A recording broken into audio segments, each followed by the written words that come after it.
Bismillahirrahmanirrahim. Assalamualaikum warahmatullahi wabarakatuh. Alhamdulillahi wa kafa. Wassalatu wassalamu ala rasulillahil mustafa wa ala alihi wa sahbihi wa man wafa wa ba'd. Faya ahbaballahi wa ahbab rasulihi sallallahu alaihi wasallam. Usi nafsi wa iyyakum bitaqwallahi faqad fazal muttaqun fala tamutunna illa wa antum muslimun. Faqala ta'ala ya ayyuhalladzina amanu taqullaha haqqa tuqatih wa la tamutunna illa wa antum muslimun. Saudara-saudariku dimanapun Anda berada, berjumpa kembali Alhamdulillah dalam kajian Aku Suka. Ayo kultum sejenak untuk berbuka. Alhamdulillah hari ini telah sampai kita di hari ke-12 di bulan Ramadan.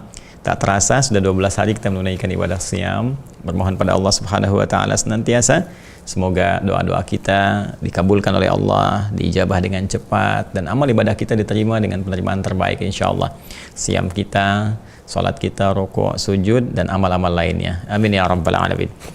Baiklah, hari ini kita akan coba lanjutkan kajian kita seputar sifat salat Nabi sallallahu alaihi wasallam. Menjadi penting untuk kita uraikan seperti biasa saya sampaikan di pertemuan lalu bahwa ini menjadi pembuka gerbang kesuksesan, kebahagiaan dunia akhirat yang membuktikan komitmen kita kepada Allah, pembuktian iman kita, perubah karakter kita menjadi lebih baik.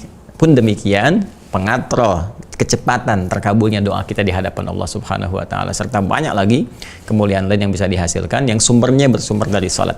Tapi tidak semua itu bisa diraih kecuali dihasilkan oleh orang yang salatnya benar sesuai dengan ketentuan Al-Qur'an dan petunjuk dari Nabi sallallahu alaihi wasallam. Untuk itu pentingnya kita belajar materi ini agar salat kita bisa lebih baik sesuai dengan petunjuk dimaksud dan mendapatkan apa yang dijanjikan kepada kita semua insyaallah. Baik, karena itu mari kita coba lanjutkan pembahasan kita. Di pertemuan yang lalu saya izin mengingatkan dan praktekkan dengan singkat.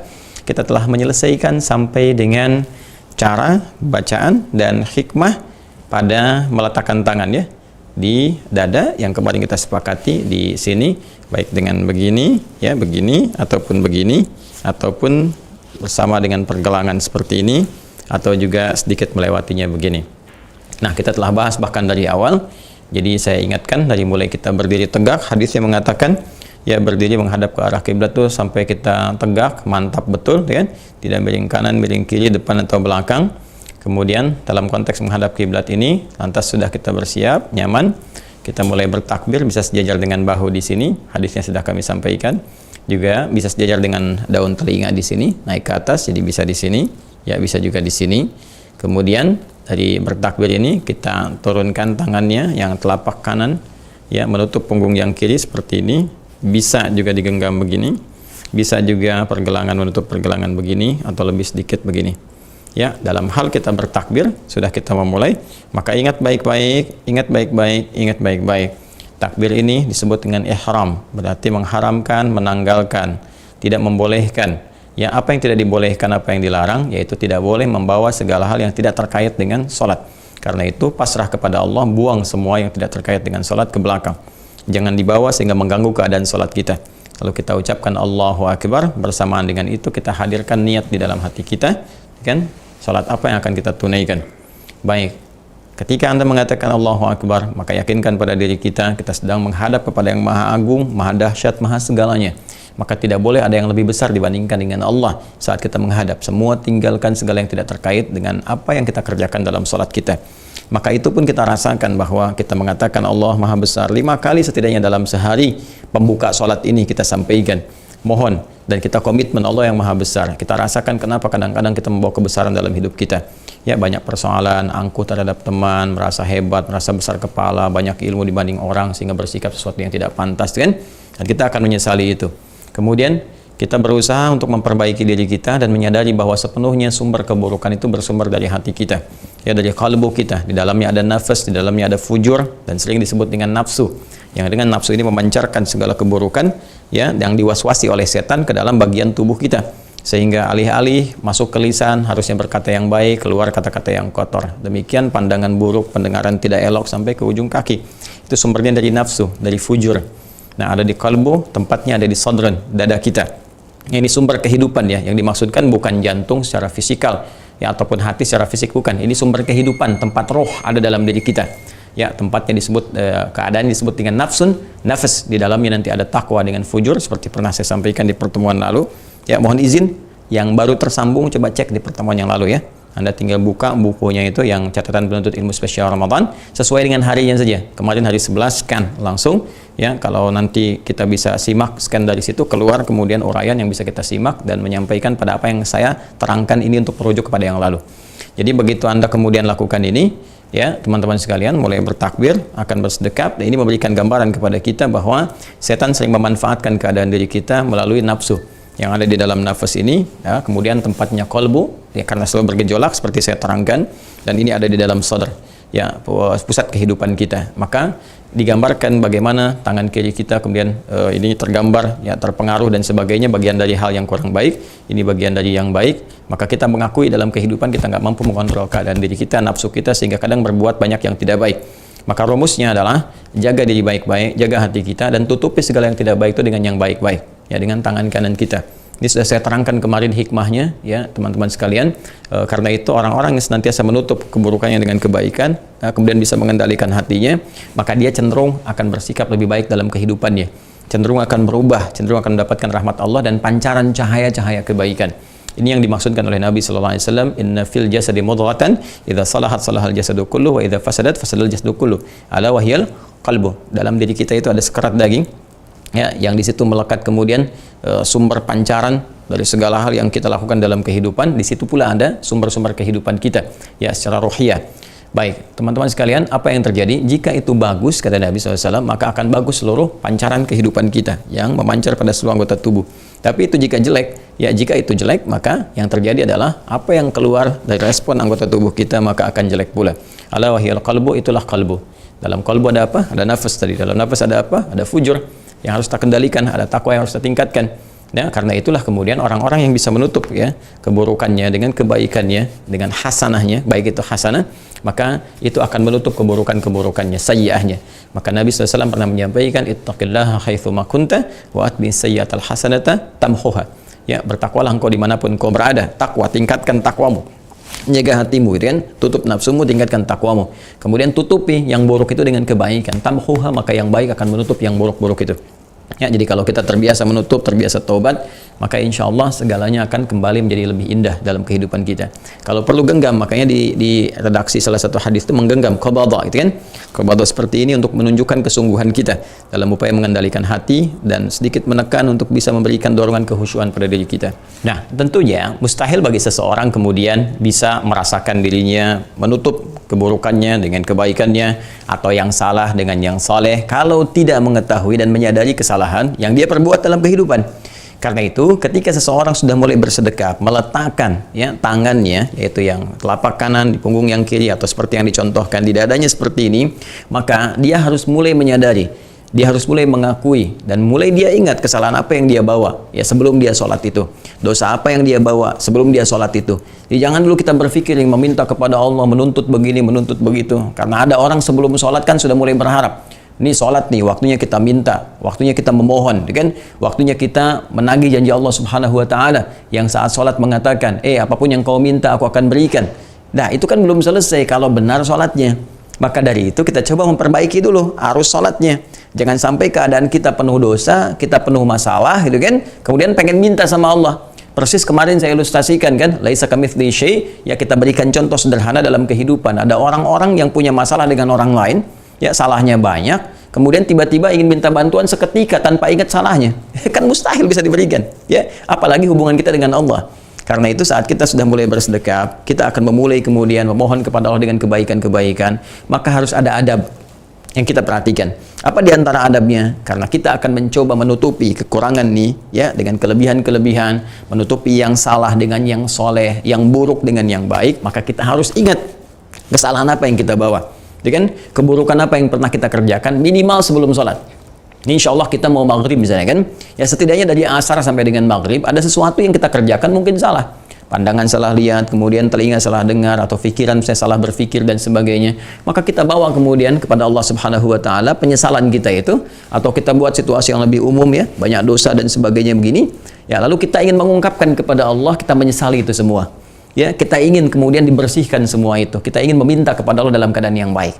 Nah, dalam konteks ini bagaimana caranya, seperti apa bacaannya, dan apa hikmah di balik itu semua. Step ini yang akan kita gali dari pembahasan kita pada edisi yang ke-12 ini seputar amaliyah, amalan, ya, amalan, ya, setelah ini meletakkan tangan pasca takbir. Apa yang harus dilakukan setelah kita meletakkan tangan pasca takbir? Jadi ini bagian pertama sudah kita bahas, takbirnya. Kemudian meletakkan tangan dan sampai ke hikmah sudah kita bahas. Sekarang yang akan kita lakukan, amalan apa yang dilakukan dalam sholat setelah meletakkan tangan pasca takbir. Baik itu yang terkait dengan ini cara, ya kan? Kemudian adakah bacaan? Nah, kemudian yang terakhir hikmah atau esensinya. Ini selalu kita akan coba uraikan, teman-teman sekalian, ya. Nah, mari kita lanjutkan dulu untuk menggali informasinya dulu, ya. Kita selalu berusaha untuk mengarahkan kajian kita dari sumbernya, gitu kan? Karena sholat itu kan rumus cepatnya harus mengikuti Nabi, kan? Shallu kama ra'aitumuni usolli. Sholatlah kalian persis seperti melihat aku sholat. Nah, ini kita kan nggak pernah lihat Nabi, ya, dalam situasi kekinian, mimpi pun belum tentu ketemu dengan Nabi SAW. Maka cara terbaik adalah merujuk pada keterangan orang-orang yang pernah mendapatkan informasi itu dari Nabi. Ya, lalu Nabi menyampaikan, disampaikan lagi pada generasi setelahnya, sampai dengan ke kita. Urutan itulah yang disebut dengan sanad. Informasinya disebut dengan matan namanya. Dan sanad serta matan hanya ditemukan dalam kitab hadis. Karena itu kita akan merujuk pada kitab hadis. Kitab hadis yang susunannya disusun berdasarkan urutan fiqih, teman-teman sekalian, itu disebut dengan sunan. Kadang kita dapatkan dalam kitab sunan ataupun juga dalam kitab jami' yang secara umum membahas tentang aspek kehidupan Nabi sallallahu alaihi wasallam. Seperti kitab Sunan Sahih Al-Bukhari, kan? Sahih Al-Bukhari itu kitab jami', Sahih Muslim kitab jami', kemudian Sunan Abu Daud, Sunan An-Nasai dan juga beberapa sunan yang lainnya. Kita lacak dulu teman-teman sekalian, dan ini kita masih dalam pembahasan di dalam pembuka salat, masih dalam pembukaan nih.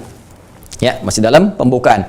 Nah, pembukaan itu bahasa Arabnya itu disebut dengan iftitah.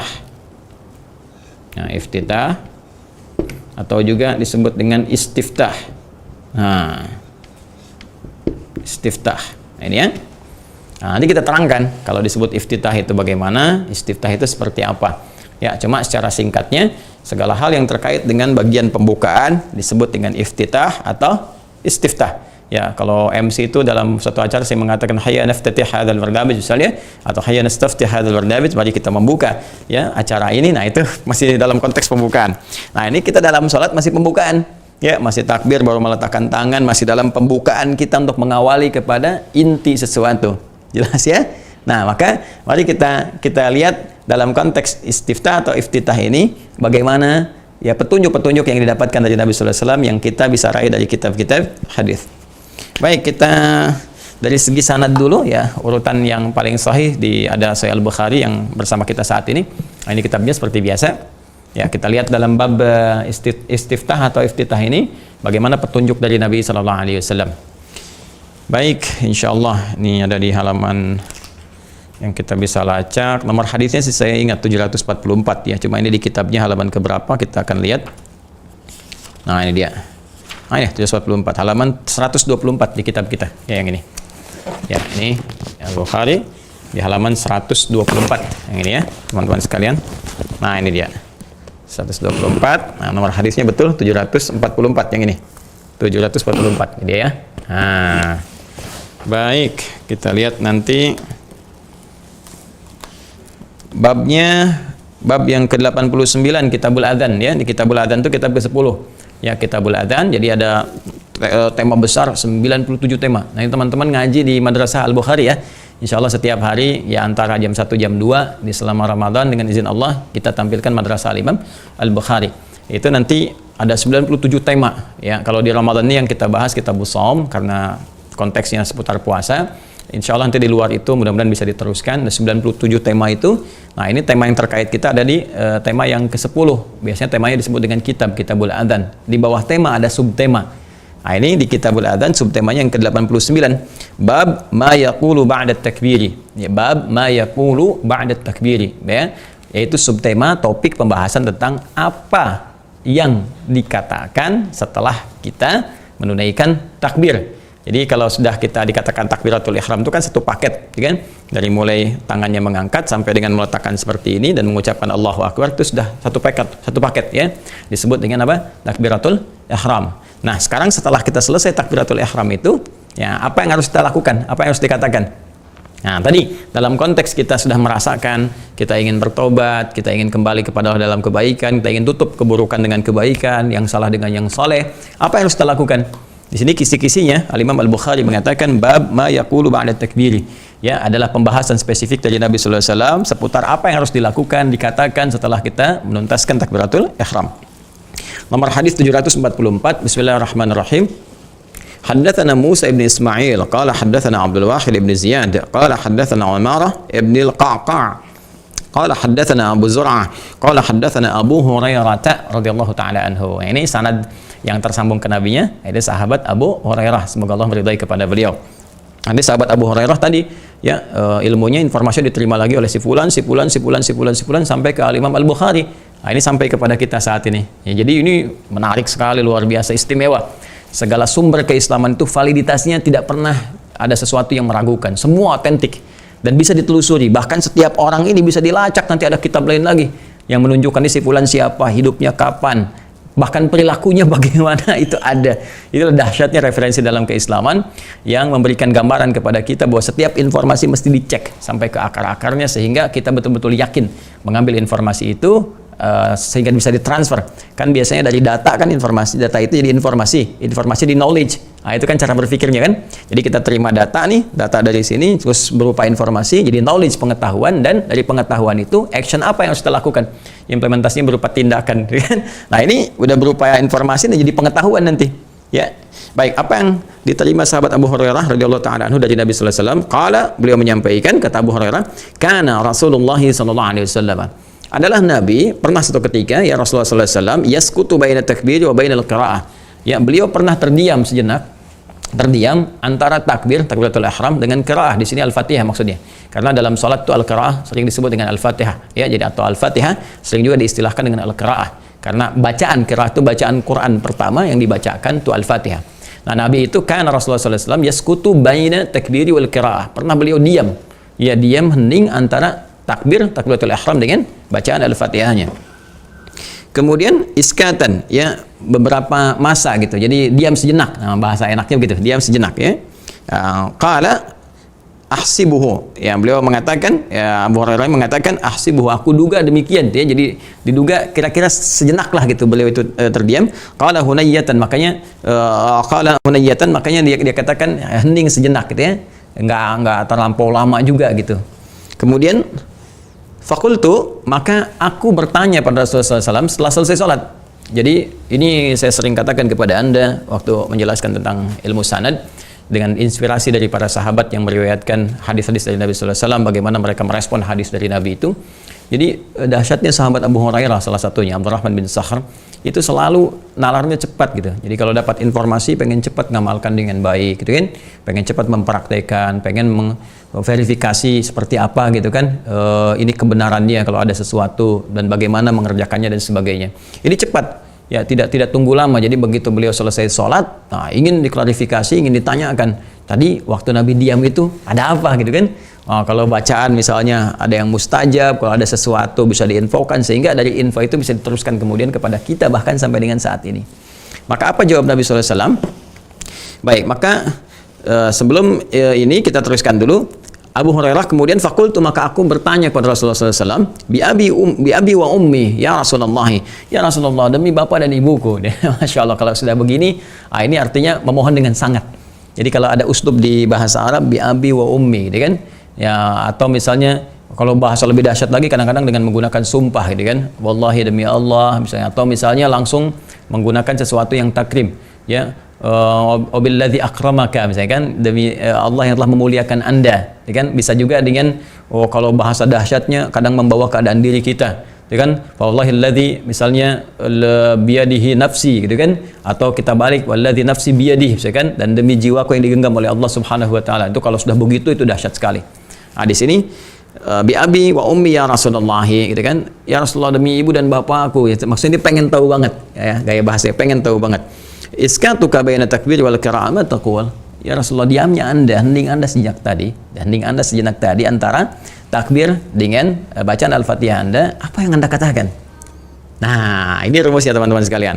Maka apa yang terjadi? Maka Rasulullah SAW menjawab, Rasulullah SAW kemudian menyampaikan, aku berkata, ya saat hening tadi antara takbiratul ihram dengan bacaan Al-Fatihah, Allahumma ba'id baini wa baina khataayaya kama ba'adta bainal masyriqi wal maghrib. Allahumma naqqini minal khataaya kama yunaqqa thawbul abyadu minad danas. Allahumma ighsil khataayaya bil ma'i wal thalji wal barad.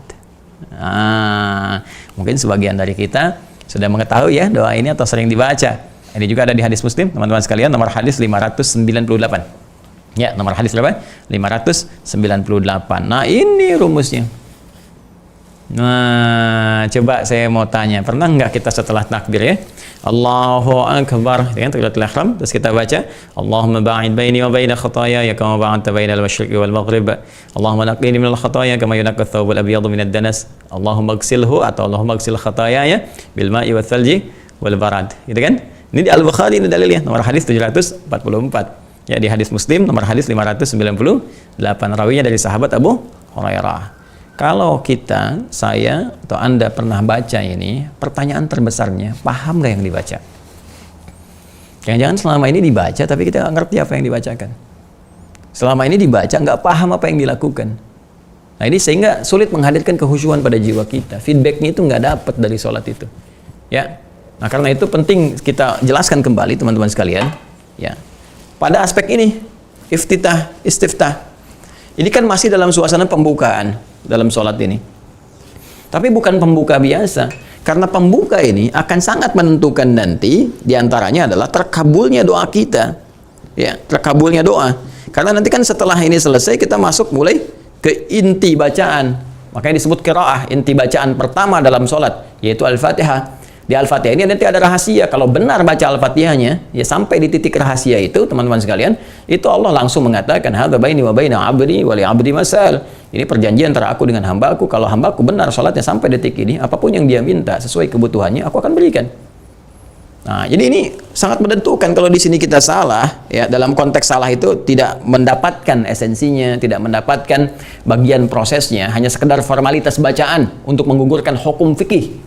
Ya, kalau kita sekedar sholat untuk menggugurkan hukum fikih, ya kewajibannya tuntas. Ada pahala 10 dituliskan.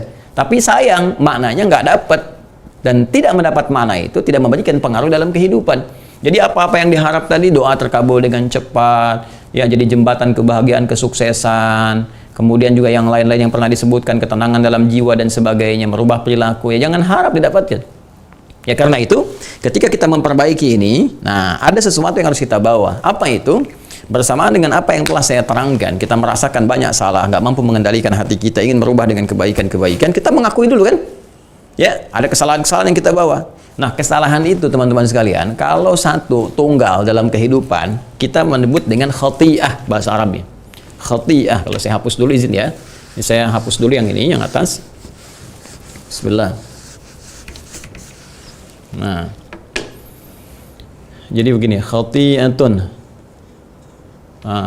Seperti ini. Khati'atun.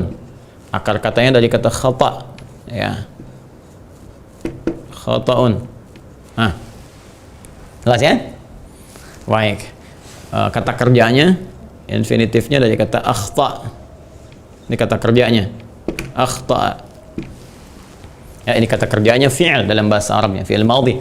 Kata kerja sekaligus bentuk infinitif untuk kata kerjanya. Kemudian ini dari kata apa namanya masdar kata aslinya dan khata'un, ya. Kemudian di sini turunannya menjadi sifat yang salah, khati'ah. Nah, jadi kalau sekali salah, khati'atun. Ya, satu kesalahanku khati'ati. Salah, ya akhta'. Sifat salahnya, keadaan salahnya khata'. Hadza khata'. Ini salah, kan?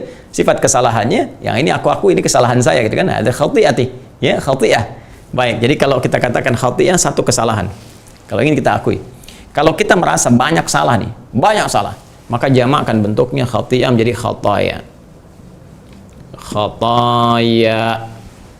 Ini kan kesalahannya banyak. Kalau kita mau ngaku banyak kesalahan saya ini, salah banyak saya lakukan. Ya, mata saya salah lihat, telinga saya salah dengar, lisan saya salah bicara, sampai kaki salah melangkah. Maka tambahkan ya nisbah di ujungnya, ya untuk mengakui dinisbatkan kepada kita yang salah, gitu kan? Saya yang salah. Saya secara pribadi mengakui saya salah. Tambahkan ya kecil di akhirnya. Harakat fathah, ya. Jadi kita katakan khataya ya.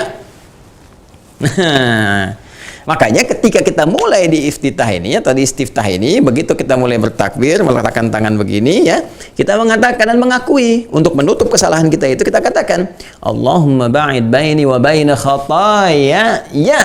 Ada ya kecilnya. Awas ya, harus ada ya kecilnya karena itu pengakuan. Ya Allah, kalau kita mau terjemahkan secara tafsirannya, ya Allah, aku mengakui aku banyak salah. Aku menghadap ini merasa aku hamba yang banyak salahnya ya Allah. Aku hamba yang banyak berbuat kesalahan dalam hidup. Wah, itu kalau sudah kita katakan gitu, Allahumma ba'id baina wa baina khataya ya, yang ngaku terbayang. Kadang-kadang kan kita sebelum sholat merasakan mungkin ada persoalan di rumah tangga kah, dengan kerabat kah, tetangga kah, kehidupan kah, yang kadang persoalan itu menghambat mendapatkan rahmat Allah atau bahkan dengan Allah sendiri.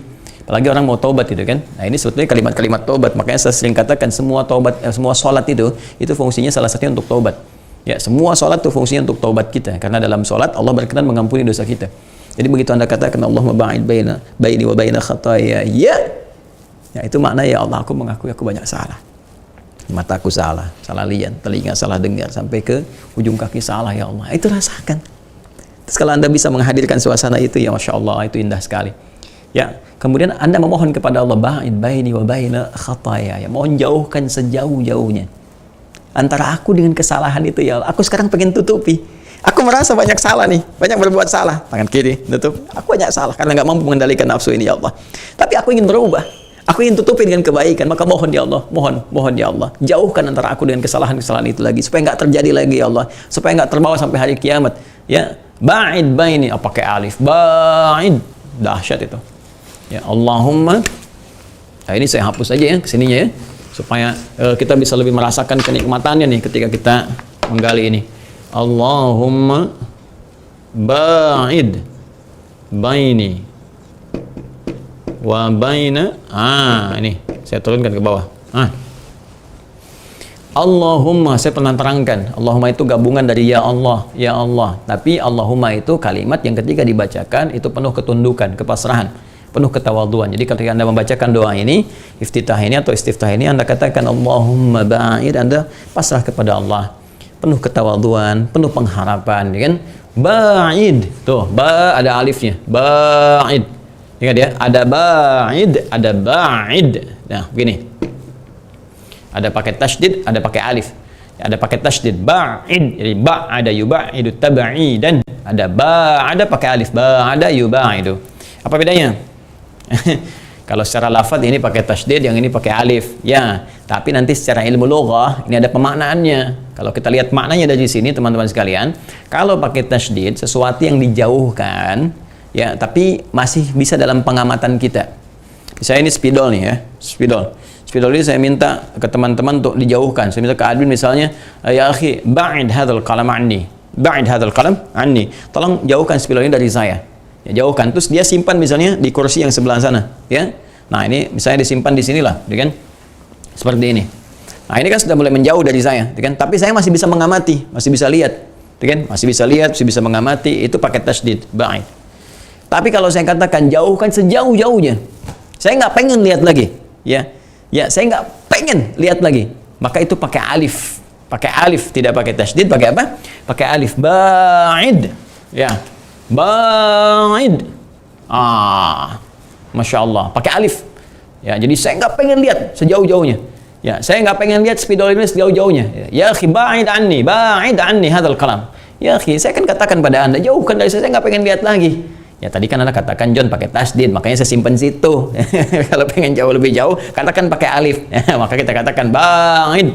Jelas ya? Maka kita di sini ketika menemukan kata alif di hadis tadi, ba'id, ingin menunjukkan sebuah kesungguhan yang kita sampaikan kepada Allah, doa yang kita panjatkan, ya Allah, aku mengakui banyak salah. Ya Allah, aku mengakui ya Allah banyak khilaf dalam kehidupan ini ya Allah. Dan aku mohon kepadamu ya Allah dalam penghambaan ini, penghadapan ini. Ini makna tafsirnya ya, luasnya. Ba'id, jauhkan aku ya Allah sejauh-jauhnya. Aku nggak pengen lihat lagi. Ya. Baini wa baina khataya, antara aku dengan kesalahan telah aku perbuat, aku mengakui ya Allah, tapi jauhkan itu. Kama ba'adta bainal masyriqi wal maghrib, seperti engkau jauhkan antara timur dan barat yang nggak pernah ketemu. Coba timur dengan barat kan nggak pernah ketemu kan? Ujung-ujung kan? Nah, kita pun pengen begitu dengan kesalahan kita. Ya Allah, aku ingin berada di timur, kesalahanku di barat, gak pernah ketemu. Sama sekali, gak pernah lihat. Kenapa? Ya, kita meminta dijauhkan sejauh-jauhnya supaya nggak nampak lagi pada diri kita, dihapuskan dari diri kita, supaya di akhirat pun nggak nampak lagi. Karena setiap kesalahan kita sekecil apapun akan ditampakkan saat di akhirat. Ya, wa may ya'mal mithqala dzarratin syarran yarah. Ya, yang baik ditampakkan, ya, fa may ya'mal mithqala dzarratin khairan yarah, wa may ya'mal mithqala dzarratin syarran yarah. Ya, hati-hati teman-teman sekalian. Jadi yang baik pun ditampakkan, yang jelek pun akan ditampakkan. Ya, sekecil apapun. Maka kita memohon kepada Allah, sekecil apapun kesalahanku ya Allah, aku akui dan aku mohon, jangan tampakkan kepadaku ya Allah sampai dengan hari kiamat. Jauhkan sejauh-jauhnya sampai aku nggak ketemu lagi. Tuh, kan? Pernah nggak paham sampai di sini? Ya Allahumma naqqini minal khataaya. Ya Allahumma naqqini minal khataaya. Nah, ini sudah ada alif lam. Ini kan ya-nya ini nisbat ke kita teman-teman sekalian. Ya, kembali ke kita sebagai pengakuan. Kalau kita ingin menghilangkan ini ya-nya, ya, maka bisa diganti dengan alif lam kalau sudah diketahui. Ya, kalau sudah diketahui, maka di redaksi yang keduanya lanjutannya Allahumma naqqini minal khataaya. Ya-nya nggak muncul lagi. Allahumma naqqini minal khataaya. Begini cukup. Ya, ya ininya nggak muncul lagi karena sudah diwakili oleh alif lam di sini. Jadi kalau alif lam yang muncul, ya ininya hilang. Jelas ya? Untuk hal yang sudah diketahui. Maka redaksi yang keduanya karena kita sudah ngaku. Karena sudah ngaku banyak salah dan kita tahu kesalahan kita. Ya, kadang di antara kesalahan kita itu kita merasakan berat ini salahnya nih. Dulu sering banget ninggalin sholat, kan? Dulu sering banget maksiat ya Allah kepada Allah. Ngaku kita itu kalau benar-benar ya itu bisa nangis tuh. Ya, kita sholatnya benar gitu. Apalagi orang yang kalau sedang banyak masalah gitu kan. Ya, banyak hal dalam hidupnya sedang suasana nggak enak dan sebagainya itu. Ya, kadang baru takbir aja sudah nangis gitu kan. Nah, tapi bisa nggak kita menghadapi setiap waktu sholat dengan keadaan demikian, membawa keadaan kita ini, bayangkanlah, bayangkan tadi hisab di hadapan Allah gitu. Rasakan keadaan itu. Mungkin kita akan wafatkan dalam sholat. Kemudian kita merasakan, ya Allah banyak salahnya nih. Bagaimana kalau sekarang ini aku dihadapkan pada Allah dan wafat? Bahkan dalam keadaan berdiri, Allah memanggil kita. Ya, siapa yang bisa menolong kita dalam kondisi itu? Ya, apakah kedudukan Anda bisa menolong Anda? Ya, bodyguard Anda bisa membantu Anda. Anda bersembunyi di balik bunker yang sangat luar biasa, misalnya keras dan sebagainya. Apakah harta Anda bisa menolong Anda? Kehebatan Anda yang Anda banggakan, ilmu Anda tidak. Saat itu hanya antara kita dengan Allah. Dan yang menentukan kita amal soleh kita dan terhapusnya kesalahan kita. Maka kita merasakan suasana itu. Kita mengatakan, kita mengakui kadang-kadang dosanya itu begitu pekat kan. Kita ingin dihapuskan, dihilangkan. Ya, maka kalau itu sudah mulai, teman-teman sekalian, oh kita merasakan salahnya itu agak kompleks dan sebagainya gitu kan. Nah, sudah mulai kayak kotoran yang melekat nodanya pada pakaian. Noda itu kan ada noda biasa yang sekali kucek hilang gitu kan, tuangin air hilang, ada yang harus dikucek, ada yang dikucek begini gitu kan. Nah, jadi kalau ada noda yang butuh kucekannya agak lama gitu kan, nggak cepet hilang itu disebut dengan danas. Danas. Ya, danas. Teman-teman sekalian tolong betul ya dipahami setiap istilahnya ya. Danas, jangan sampai nanti bikin nama untuk anak namanya danas itu noda namanya ya, danas. Nah gini, danas. Nah, pakaian, baju disebut thawb, thawb. Ya, kalau malabis itu pakaian, thawb itu baju. Jadi kalau ada noda melekat kepada baju itu namanya danas ya. Danas, bajunya disebut apa? Thawb. Nah, danas lasikun bi thawb. Ini nodanya lekat sekali kan dengan bajunya. Nah, kalau kita ingin bisa menyuci itu ya dengan baik misalnya kan, kemudian dikucek agak banyak sehingga itunya hilang. Itu disebut tanqiyah namanya. Naqqa yunaqi tanqiyatan. Tanqiyah. Ya, naqqa bukan nako ya, nako. Kalau nako itu kaca jendela. Nako, nako, yunaki tanqiyatan, yunaki, nako yunaki tanqiyatan, tanqiyah. Nah, ada nako itu thawba minad danas. Saya sedang membersihkan nih, ngucek nih ya, kotoran yang dari pakaian, dari baju gitu kan. Nah, kalau sesuatu yang sedang dibersihkan terus dilakukan itu pakai bentuk pasif disebut yunaqqa. Ya, maka kita katakan di redaksi berikutnya, lihat petunjuk hadisnya. Ya, kita baca dari awal. Allahumma ba'id baini wa baina khataayaya kama ba'adta bainal masyriqi wal maghrib. Ya Allah, aku mengakui banyak salah dalam hidup ya Allah. Aku mohon bersihkan ya Allah, jauhkan aku dari kesalahanku ya, sebagaimana Engkau jauhkan dari timur dengan barat yang enggak pernah ketemu. Aku enggak ingin lihat lagi ya Allah kesalahanku sampai dengan hari kiamat. Nah, Allahumma naqqini minal khataaya kama yunaqqa thawbul abyadu minad danas. Allahu akbar. Nah, terus kita mengakui kesalahan kita itu kadang-kadang nggak simple, kompleks nih. Ya, kompleks, salahnya banyak gitu kan. Ya itu seperti noda pakaian yang susah. Harus dikucak begini dulu nih. Nggak bisa dialirin air, diginiin dikit, hilang. Harus diginiin dulu, maka kita katakan, ya Allah, aku menyadari mungkin di antara kesalahanku itu ada yang kompleks sifatnya, ya Allah.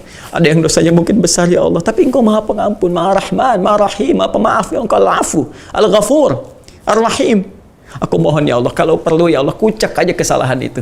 Maksudnya bersihkan ya Allah sebersih-bersihnya hamba mohon ya Allah. Hilangkan ya Allah, jangan sampai ada noda sedikit pun nempel. Ya, dalam jiwa hamba, dalam roh hamba, dalam fisik hamba yang menjadi saksi di hadapan-Mu ya Allah saat hamba dihisab di hari kiamat. Hamba mohon bersihkan semua itu ya Allah, hapuskan semua itu ya Allah, tutupi. Nah, kan seperti ya pakaian dibersihkan dari noda. Ya, dan kadang-kadang juga ada yang udah dikucuk agak susah juga gitu kan. Makanya perlu dibaiklin atau airnya beda kan. Wah, pakai air dingin nih ya, harus nggak, atau boleh air hangat, atau harus ada yang air dingin dulu nih supaya turun, luntur sendiri dulu baru bisa dikucek. Ya, kadang-kadang pakai pemantik ya. Misalnya pakai deterjen tertentu atau hal dan sebagainya. Nah, maka kita katakan di akhir, Allahumma ghsilhu bil ma'i wath thalji wal barad. Atau Allahumma ghsil khataaya ya bil ma'i wath thalji wal barad. Ya Allah, kalau memang itu begitu pekat yang luar biasa ya Allah, ya Allah hilangkan sepenuhnya, kalau perlu dengan menggunakan seperti pakaian yang kotor digunakan dengan air yang sangat dingin ya, dengan salju ataukah dengan sesuatu yang bisa menghilangkan semua hal kotoran itu. Jadi intinya kita ingin memohon kepada Allah, ya Allah, mohon ya Allah, mohon ya Allah, hilangkan kesalahanku, hapuskan ya Allah segala noda-nodaku, jangan terbawa sampai hari kiamat, aku bertobat ya Allah. Nah, itu kalimatnya. Jadi ketika Anda mengatakan Allahumma ba'id baini wa baina khataaya, itu bukan kalimat formalitas, itu nyambung ya, jaka sembung bawa galon, nyambung John gitu kan ya, dengan pembahasan kita sebelumnya dari takbir ya, dari kemudian apa namanya meletakkan tangan gitu, sampai dengan kita mengucapkan doa di iftitah atau di istiftah itu. Jadi ada korelasinya. Begitu Anda mulai bertakbir, meletakkan, merasa ingin berubah, baca tadi, bukan sekedar dibaca ya, bukan sekedar ribut ini begini ini begitu, tidak ya. Nah, kemudian Ustaz, apakah yang dibaca hanya itu saja? Ada teman-teman kita kok bacanya ada yang wajah tuh, itu kan ya Allahu Akbar kabira. Nah, ini bagaimana? Nyambung nggak korelasinya? Nah, kita cek lagi di hadisnya. Ya, semua apa yang kita baca kita rujuk. Referensinya mana, kemudian sumbernya dari mana, dan seterusnya. Sehingga nanti alih-alih kita melaksanakan dengan benar, malah ada sebagian orang yang sibuk saling menyalahkan. Ini nggak benar yang ini, yang saya yang ini. Tidak, belajar dulu. Ya, kawan kita yang mengatakan muba'id, ini dalilnya ini. Kawan kita yang mengucapkan yang lain, mungkin ada referensinya, dalilnya juga. Dan seperti apa ditempatkan. Yuk kita lihat. Nah, kita lihat yang familiar saja ya. Yang familiar kan yang kita dapati di Indonesia, alhamdulillah ya, kalau bukan Allahumma ba'id kan yang wajah tuh kan, Allahu Akbar kabira, alhamdulillah katsira, subhanallahi bukratan wa asila, kemudian wajah tuh ya. Mari kita lihat. Bismillah, itu ditemukan di Sunan Abu Daud. Di Sunan Abu Daud. Nah, ini kitabnya saya tunjukkan lagi nih, Al-Bukhari tadi saya sampaikan. Nah, ini yang Sunan Abu Daud. Ini ya. Nah, kitabnya. Yuk kita lihat ya isinya ya. Bismillahirrahmanirrahim. Ini kalau tidak keliru di bab yang ke-123. 123 ya, paling kanan bawah nih ya. Nah, ini dia nih. Betul. Halaman 110 kitab saya. Ini ya, teman-teman sekalian, halaman 110. Ya, kemudian bab yang ke-123 ini. Wah, gampang banget ngapalinnya. 1 2 3 ya. 1 2 3, hadis nomor 760. Hadis nomor 760. Baik, bab ma yustaftahu bihi sholatu minad du'a. Kalau yang di Al-Bukhari tadi kan tentang iftitah, ya kan? Ini redaksinya istiftah. Bab ma yustaftahu bihi sholatu minad du'a. Ya, yustaftahu dari kata istaftaha, yastaftihu mudhari'nya, dan bentuk majhulnya atau bentuk pasifnya yustaftahu. Saya mau terangin dulu ya teman-teman sekalian. Jadi iftitah dengan istiftah, dua-duanya benar. Nih seperti yang saya tuliskan nih. Iftitah dengan istiftah, ya kan? Nah, nanti ada kaidah bahasa Arab mengatakan begini. Ziyadatul mabna tadullu ala ziyadatil ma'na. Kalau bertambah bangunan hurufnya, apakah harokatnya itu berubah, apalagi hurufnya bertambah, maka menunjukkan maknanya lebih luas, lebih panjang.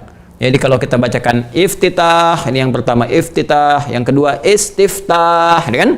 Nah, kan kita melihat nih, yang ini lebih banyak hurufnya kan, lebih panjang bacaannya. Kan ini 1, 2, 3, 4, 5, 6. Yang ini 1, 2, 3, 4, 5, 6, 7. Ya, yang ini lebih panjang. Nah, maka biasanya kalau ada yang menggunakan kalimat lebih panjang katanya, ini menunjukkan isinya informasinya lebih luas, lebih panjang.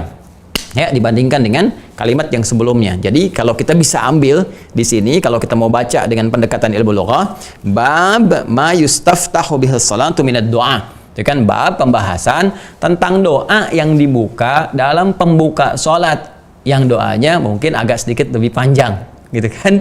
Nah, tapi di sini kita lihat karena nanti beberapa doa-doa yang lain juga akan memberikan gambaran yang pendek-pendek ya, yang masih gabungan daripada ini kalau kita satukan. Jadi intinya ini masih dalam konteks bacaan kita dalam menunaikan salat. Nah, nanti ada kemudahan ya, kemudahan di antara kemudahannya boleh jadi yang panjang-panjang ini kita bisa misalnya ambil sebagiannya, seperti kita mohonkan misalnya kepada Allah Subhanahu wa taala dalam beberapa kesempatan. Ada hadis-hadis juga yang kadang-kadang oleh para ulama diambil bagian-bagian tertentu.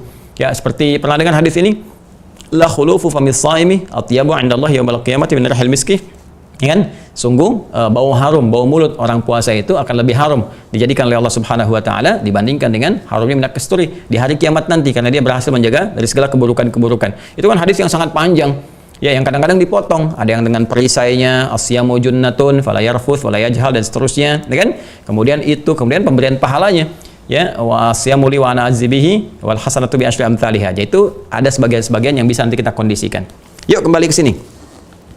Apa di antara doanya? Ya, bismillahirrahmanirrahim. Qala haddatsana Ubaidullah bin Muadz, haddatsana Abdul Aziz ibnu Abi Salamah an ammihi al-Majishun ibni Abi Salamah an Abdurrahman al-A'raj an Ubaidillah ibni Abi Rafi' an Ali ibni Abi Talib karamallahu wajhah. Nah, kalau yang tadi Allahumma ba'id baini itu dari hadisnya riwayat sahabat Abu Hurairah, yang ini dari sahabat Ali bin Abi Talib, langsung dari menantunya Nabi sallallahu alaihi wasallam. Ya, ini pemuda yang sangat mulia dan status hadisnya sahih. Ya kan ya, status hadisnya sahih. Yang ini, apa doanya? Yuk kita lihat. Qala, beliau menyampaikan, kana Rasulullah sallallahu alaihi wasallam, adalah Rasulullah sallallahu alaihi wasallam, idza qama ila salati, apabila beliau akan menunaikan salat dengan sempurna, kabbara, beliau bertakbir dulu, ya kan? Nah, kemudian thumma qala, kemudian setelah beliau bertakbir itu, maksudnya takbiratul ihram, ya karena pembuka salat itu disebut dengan takbiratul ihram. Membuka salat, takbiratul ihram, thumma qala, kemudian beliau berkata, dan berdoa. Apa doanya?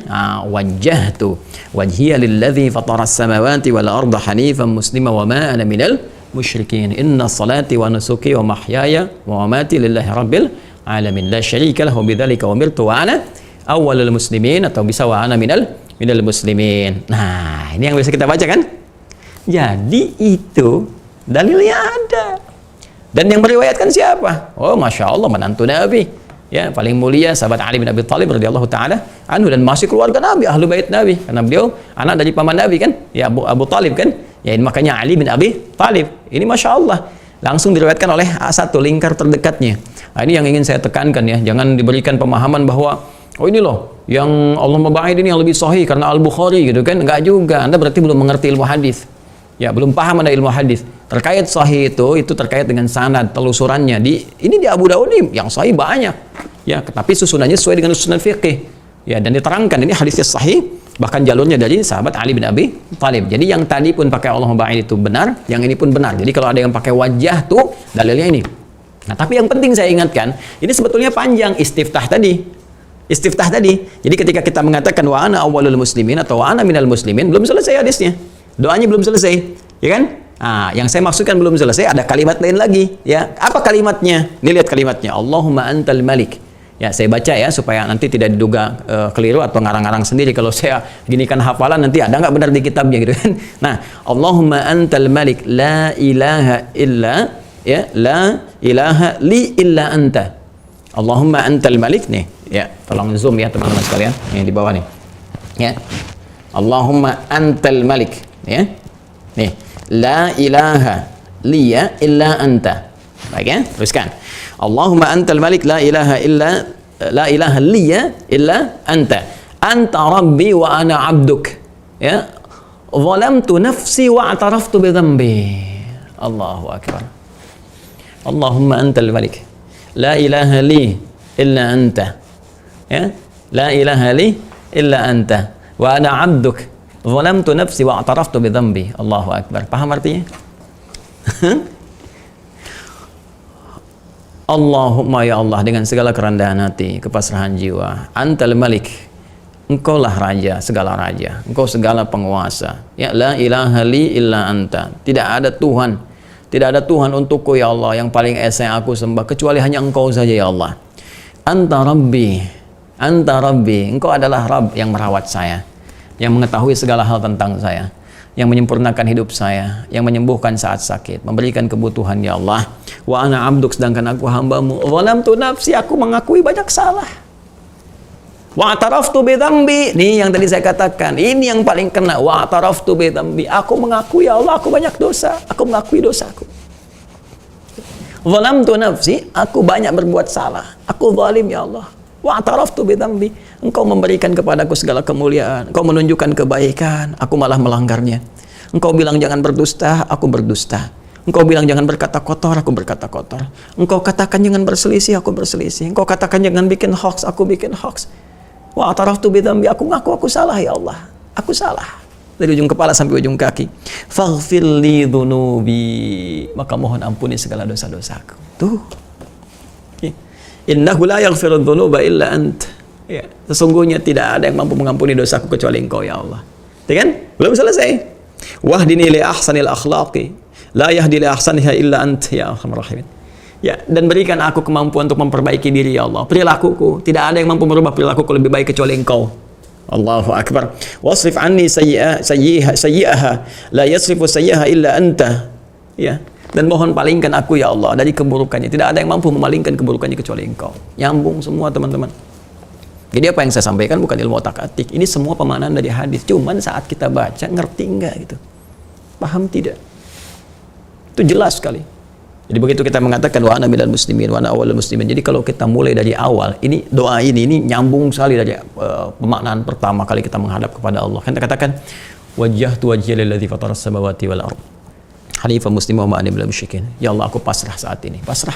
Buang semua ke dunia yang tidak terkait dengan suatu ke belakang. Pasrahkan pada Allah. Hadapkan diri kita. Wajjah yuwajjuh. Ini wajjahtu ya Allah. Aku pasrahkan diriku sepenuhnya kepadamu, penguasa langit dan bumi ya Allah. Dan aku berikrar ya Allah, aku tidak akan pernah mengingkarimu ya Allah, tidak akan pernah berbuat musyrik. Ya, inna salati, kalaupun aku salat sampai hari ini, wa mahyaya, aku hidup sampai sekarang, wa mati, walaupun aku wafat ya Allah, walaupun kau wafatkan aku saat ini, walaupun aku wafat dalam salatku saat ini ya Allah, lillahi rabbil alamin, aku pasrah. Itu yang saya katakan. Jadi ayat yang mengatakan hadirkan kita menghadap Allah, mungkin wafat. Makanya kita katakan wa mati, dan mungkin boleh jadi aku wafat saat ini ya Allah, dan matiku lillahi rabbil alamin, hanya untukmu ya Allah. Rabb yang merawat seluruh alam semesta. Kalaupun aku wafat dalam salat ini ya Allah, aku pasrah karena engkau pemilikku. Dan kemudian apa setelah itu? Aku berjanji akan lebih baik. Ya, wa ana minal muslimin wa ana awwalul muslimin. Inna salati wa nusuki wa mahyaya wa mamati lillahi rabbil alamin la syarika lahu. Ya, aku tidak akan pernah menyekutukan engkau. Bidzalika umirtu, dan demi itu aku diperintahkan. Ya, wa ana minal muslimin wa ana awwalul muslimin, dan aku berjanji dalam salat ini akan menjadi muslim yang lebih baik lagi, patuh kepadamu. Tadi aku akan perbaiki diriku ya Allah. Aku akan perbaiki. Nah, dalam rangka memperbaiki diri ini Anda mengatakan Allahumma antal malik. La ilaha illa anta, ya Allah, aku mengakui engkau raja segala raja. Engkau Tuhanku ya Allah. Aku mengakui tidak ada Tuhan untukku kecuali engkau yang aku sembah ya Allah. Anta Rabbi, engkau yang merawatku. Engkau yang memberikan segala kebaikan untukku ya Allah. Anta Rabbi wa ana abduk, sedangkan aku adalah hambamu ya Allah. Zalamtu nafsi, tapi aku mengakui engkau berbuat baik padaku, tapi aku banyak salah ya Allah. Ya, engkau menunjukkan banyak manfaat, aku banyak berkhianat ya Allah. Ya, ataraftu dzambi wa ataraftu dzambi, aku mengakui dosaku, aku dosa ya, aku pendosa ya arhamar rahimin. Aku berbuat banyak salah. Faghfir li, maka mohon ampuni aku. Ya, fa innahu la yaghfiru dzunuba illa ant. Karena enggak ada yang mampu mengampuni dosa kecuali Anda, kecuali engkau ya Allah. Kecuali engkau ya Allah. Tidak ada yang mampu mengampuni dosaku kecuali engkau. Wah, itu indah sekali. Itu yang dimaksudkan. Itu yang dimaksudkan. Jadi bukan sekedar dibaca. Ya, apalagi yang kalau kita teruskan tadi, ya, Masya Allah. Ihdini li ahsanil akhlaq, kemudian tunjukkan kepadaku perubahan dalam hidup. Nah, ini maksudnya tutup yang jelek dengan yang baik begini, terus kita merubah lebih baik lagi, dan palingkan dari yang buruk-buruk. Ini ada ya. Ya. Wa wasrif anni sayyi'aha, dan jauhkan, palingkan aku dari segala keburukan. hal-hal yang aku bisa kerjakan dalam kehidupan sebelum sholat ini. Jadi itu yang kita bacakan.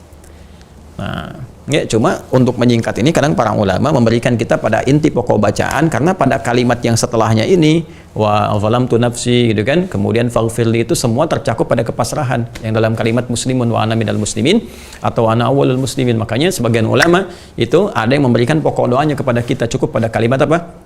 Wa ana awwalul muslimin atau ana minal muslimin. Wajjahtu wajhiya lilladzi fatara samawati wal arda hanifan musliman wa ma ana minal musyrikin. Inna salati wa nusuki wa mahyaya wa mamati lillahi rabbil alamin la syarika lahu bidzalika umirtu wa ana awwalul muslimin wa ana minal muslimin. Kadang dicukupkan sampai di sini karena pokok kalimat yang setelahnya itu sebetulnya cukup pada kalimat wa ana minal muslimin atau ana awwalul muslimin. Jadi ketika Anda mengatakan wa ana minal muslimin, itu artinya Anda ngaku Anda pengen patuh pada Allah, pengen hilang kesalahan, pengen ada banyak kebaikan dan sebagainya. Kalau Anda pengen mengerti kalimat itu, tafsirnya jelas, tuh baca setelahnya tuh. Ya, Allahumma antal malik la ilaha li illa anta, ya kan? Anta rabbi wa ana abduka, ya kan? Ada nanti di hadis lain anta rabbi wa ana abduka khalaqtani, ya kan? Ada yang sebelumnya begitu, tapi ini di sini langsung. Ya, anta rabbi wa ana abduka zalamtu nafsi fa'taraftu bi dhanbi faghfirli fa innahu la yaghfiru dzunuba illa anta. Ini makna yang tadi saya sampaikan. Ya, jadi nggak ada di sini salah-salahan. Yang baca Allahumma ba'id ini Muhammadiyah, Persis. Yang baca wajah tuh, ini NU. Nggak ada hubungannya, zaman Nabi belum ada itu Muhammadiyah NU gitu kan.